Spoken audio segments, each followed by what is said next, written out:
Thousands of Zimbabweans have taken to the streets of the capital and other cities to demand the resignation of President Robert Mugabe.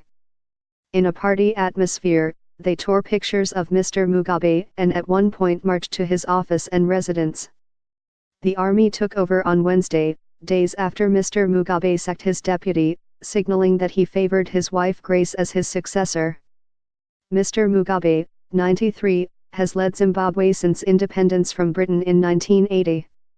The military has kept him confined to his residence and says it is engaging with him and will advise the public on the outcome of talks as soon as possible.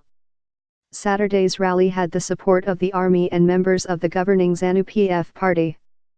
Veterans of Zimbabwe's war for independence, who until last year were loyal to the president, the best known among them, are also saying Mr. Mugabe should quit. Outside State House, the official residence, some people staged a sit-down protest in front of a line of troops, and opposition leader Morgan Tsvangirai addressed the crowd, to cheers. The BBC's Andrew Harding in Harare says this is a watershed moment and there can be no return to power for Mr. Mugabe. Our correspondent says the situation may appear to be getting out of ZANU-PF's control and there could be a broad push to introduce a transitional government that includes the opposition. On Friday, Mr. Mugabe made his first public appearance since being confined to his house. He spoke only to open the graduation at a university of which he is chancellor.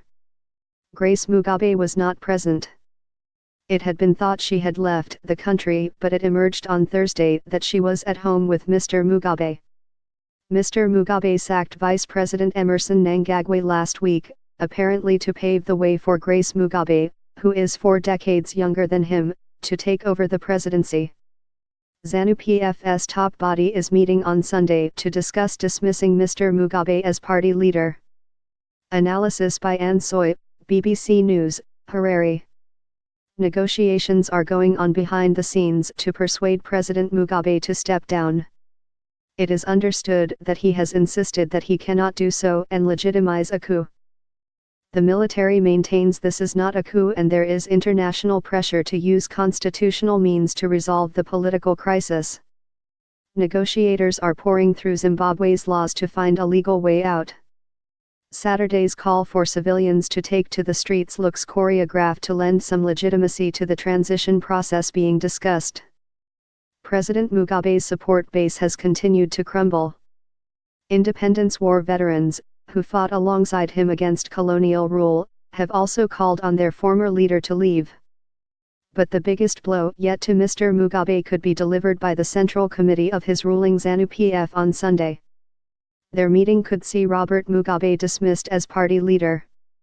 Read more from Ann. Soldiers seized the headquarters of Zimbabwe's national broadcaster ZBC on Wednesday, and loud explosions and gunfire were heard. Maj General Sibusiso Moyo then read out a statement on national television, assuring the nation that President Mugabe and his family were safe. The military was only targeting what he called criminals around the president, he said, denying that there had been a coup.